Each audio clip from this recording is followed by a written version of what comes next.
with my fellow Americans with alopecia in recognition of September as Alopecia Areata Awareness Month.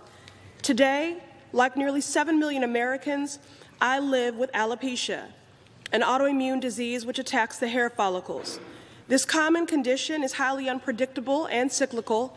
Hair can grow back in or fall out again at any time, and the course is different for each person. Alopecia areata disproportionately affects children and Black Americans, and particularly Black women. Some people may say that it's just hair. But for me and for many people living with alopecia, hair is intrinsically linked to our identity and our cultural expression. We all have our own unique stories with our alopecia diagnosis.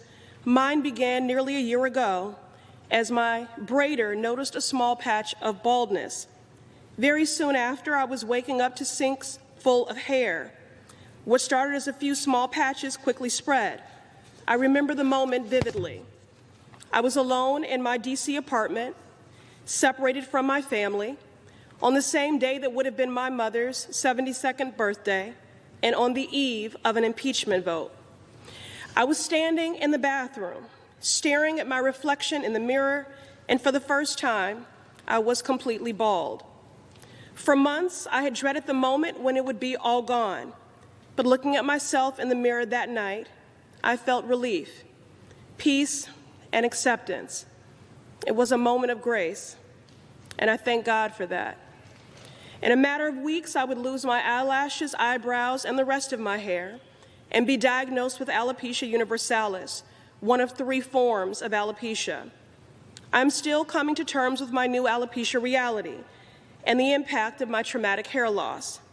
Every day, thanks to the support of my family, my staff, and the broader alopecia community and others who have experienced hair loss, I am making progress. I am making progress despite the hateful comments, the cruel and constant online harassment about my baldness, the intrusive and ignorant questions on the elevators, and the unsolicited advice, and stairs, lots of stairs.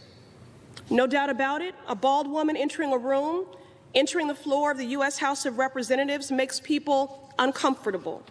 Visually, it challenged every antiquated cultural norm about what is professional, what is pretty, what is feminine. But in the loss, the hurt, and the ache of it all, I've never lost sight of the following. I am Sandy and Martin's daughter. I am Conan's wife. I am Cora's stepmom, and I am the Congresswoman for the Massachusetts 7th Congressional District. Mr. Speaker, I am now bald, but I am in good health and I am in incredible company.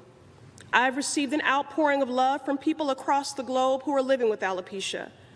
Early on, I received a note from an elementary school-age girl with alopecia. She wanted to give me some tips in navigating this new normal. She told me about the first time she walked into school after her diagnosis. Just walk right up to your friends and tell them, "I'm still me," she wrote. Who couldn't use a reminder like that as they navigate the world? Those little acts of kindness and solidarity have defined this experience too. I'm proud to be in good company of those fighting for people living with alopecia. There's an entire community that has been working tirelessly to share their stories and to educate the public on the impact of alopecia areata. For 3 decades, the National Alopecia Areata Foundation has been working to garner congressional support for research and treatment development.